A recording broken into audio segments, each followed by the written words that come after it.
Amis des données de qualité de retail, bonjour, bienvenue pour un nouveau numéro de nos Custo Questions. Je m'appelle Sébastien Beuys, je suis le fondateur de la société Fidelity en Belgique et on distribue pour le secteur de retail majoritairement un outil qui s'appelle Custocentrix. Et donc pour cette nouvelle Custo Question, je suis accompagné de Eric. Bonjour Eric.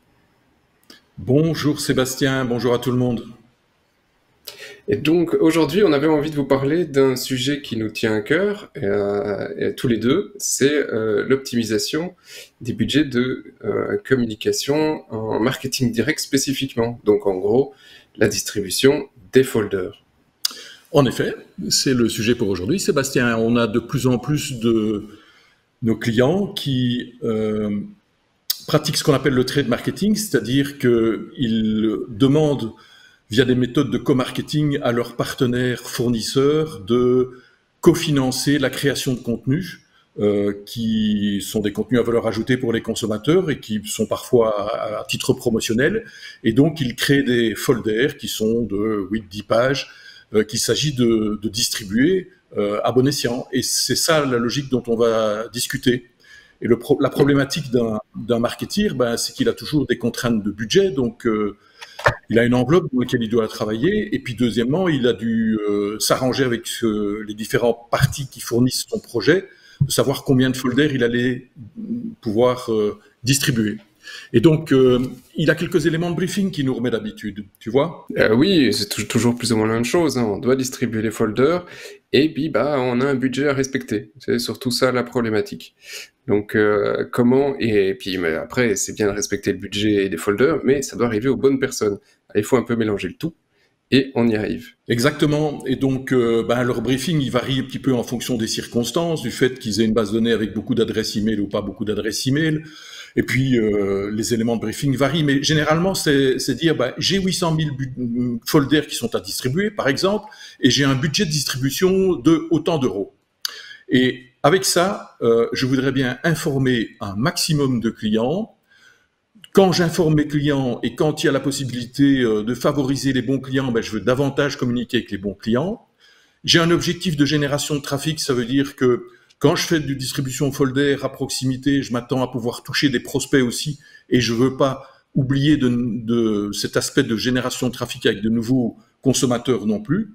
Et je veux enfin maximiser le retour sur investissement puisque c'est ça qui m'intéresse, c'est de voir rentrer du chiffre d'affaires dans mes différents points de vente. Ça, c'est les éléments de briefing. Maintenant, il y a parfois des contraintes qui viennent se rajouter à tout ça. Alors, la première des contraintes qu'on entend souvent, ce sont des quotas par point de vente. Je veux m'assurer, particulièrement si je travaille avec un réseau de franchisés, par exemple, que chaque point de vente a un nombre de folders distribués qui correspond à la population de sa zone de proximité. On parlera de zone de chalandise à un autre moment. Ici, c'est un peu de ça dont on parle. Il y a des points de vente qui peuvent être prioritaires parce qu'ils sont ouverts récemment sur le marché, parce qu'ils ont fait l'objet d'un remodeling. Et puis, ce souhait de mesure de retour sur investissement fait que parfois, on préfère allouer sur une zone géographique plutôt que de faire de la répartition trop grande de l'ensemble des budgets. Donc ça, c'est les types de contraintes que nous, on entend. Et évidemment, résoudre ce problème-là, Sébastien, c'est souvent un casse-tête. Oui, c'est un casse-tête parce que tu mets beaucoup de variables ici à respecter et il faut toujours réussir à distribuer ces fameux folders, ce qui est très loin d'être évident, en tout cas si on veut le faire manuellement.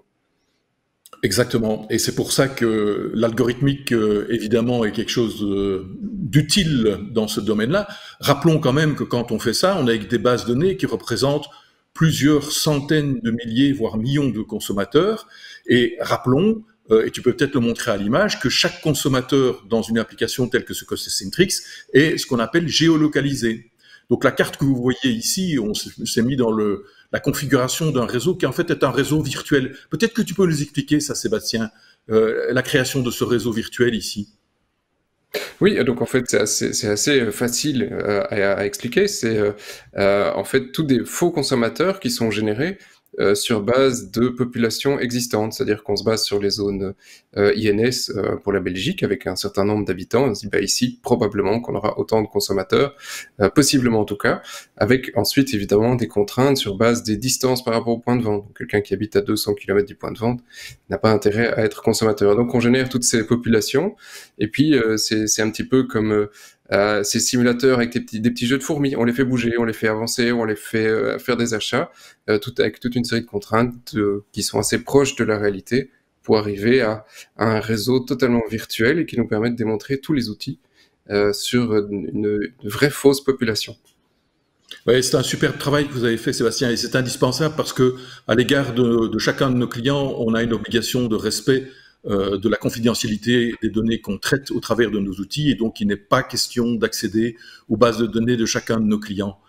Par contre, avec ce type d'outil tel que vous l'avez construit, on peut parfaitement émuler la vie d'un réseau de distribution. Et donc la carte que je vous montrais, c'était une carte au préalable qui montrait la répartition de la clientèle. Et l'écran que vous voyez maintenant à l'écran, c'est un écran qui permet de saisir les paramètres. Et donc c'est là qu'on va récupérer quels sont les coûts différentiels d'une distribution toute boîte ou d'un marketing direct postal, puisqu'on parle de direct marketing en l'espèce ici dans cette petite présentation. Et puis on va rentrer l'ensemble de nos contraintes et on va lancer l'algorithme que vous avez conçu, Sébastien, avec David. Et le résultat de cet algorithme, eh bien, à nouveau, c'est d'abord une carte qu'on va visualiser, si tu veux bien nous la montrer. Alors, on va la voir de manière dézoomée. Et donc, vous voyez notre réseau, vous voyez les différents petits points de vente, et puis vous voyez des masses bleues, en fait, qui ressemblent assez fort à la concentration de clientèle qu'on l'a vu tout à l'heure. Et puis, vous voyez des petites surfaces qui sont colorées en rouge. Si vous voulez bien, on va commencer à zoomer vers un de ces points de vente pour aller voir un petit peu plus en détail. Et je peux vous expliquer maintenant ce que représente l'ensemble de ces petites zones bleues. Ces petites zones bleues, ce sont la représentation de l'ensemble des consommateurs que l'algorithme a recommandé d'adresser par marketing direct, c'est-à-dire avec un courrier postal timbré envoyé à l'adresse du consommateur.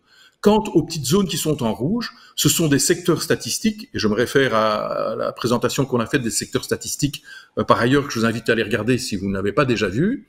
Les petites zones en rouge, ce sont les secteurs statistiques qui, eux, vont faire l'objet d'une distribution toute boîte par l'intermédiaire de Bipost, par exemple. Il faut savoir que les organismes qui font de la distribution toute boîte, dont Bipost par exemple, ont des interfaces qui permettent de simuler ou de calculer le résultat d'une distribution simplement en rentrant par exemple une liste de codes secteurs statistiques, donc de secteurs statistiques sur lesquels on aimerait distribuer. Et eux, ils font le lien avec leur distribution postale et ils s'assurent que un maximum de personnes se trouvant dans les secteurs statistiques donnés feront bien l'objet d'une distribution toute boîte. Et donc, quand on zoome complètement sur ce point de vente, on se rend compte que quand on descend dans la partie basse de l'écran, on voit la zone de Nivelles qui a fait l'objet d'une distribution et on voit un secteur statistique particulier. Et on se pose la question, mais pourquoi est-ce que l'algorithme a décidé d'aller faire de la distribution statistique, de la distribution toute boîte, pardon, dans ce secteur statistique?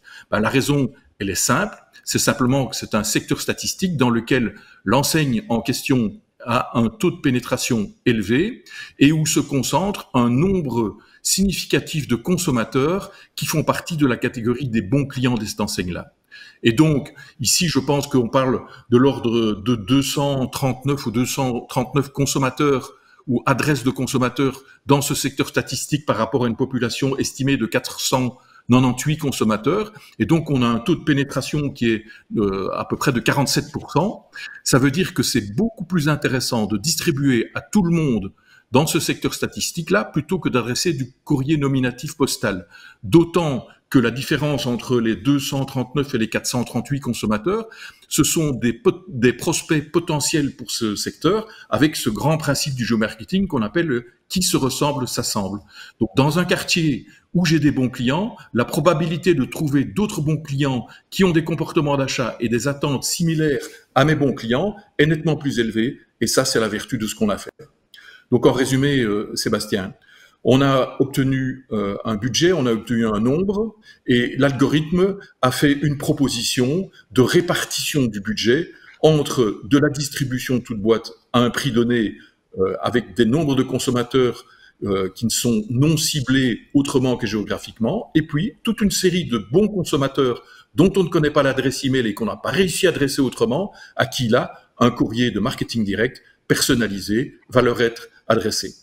Ce faisant, certains de nos clients ont déjà testé de maintes fois ce type d'outil-là, et ils ont eu la gentillesse de faire part un petit peu de leur témoignage. Et donc, on a par exemple eu l'occasion de travailler avec MediMarket, qui est un de nos clients de la première heure et fidèle. Et quand ils ont débuté ça, ils ont permis d'économiser de l'ordre de 15% de leurs frais de communication, tout en générant un chiffre d'affaires nettement supérieur. Et ça fait maintenant plusieurs années, ils font ça, je pense, de mémoire 4 fois par an, ça fait plusieurs années qu'ils font appel à cet algorithme pour optimiser leur budget de distribution de toute boîte. Oui, c'est correct. Ils font ça effectivement 4 fois par an sur un projet que j'étais aux premières heures. Et effectivement, c'est assez unique ici comme simulation, dans le sens où il y a énormément de retailers qui font la distribution de folders. Il y en a, vous en recevez certainement tous à la maison toutes les semaines. Mais la plupart ont fait un choix de manière globale.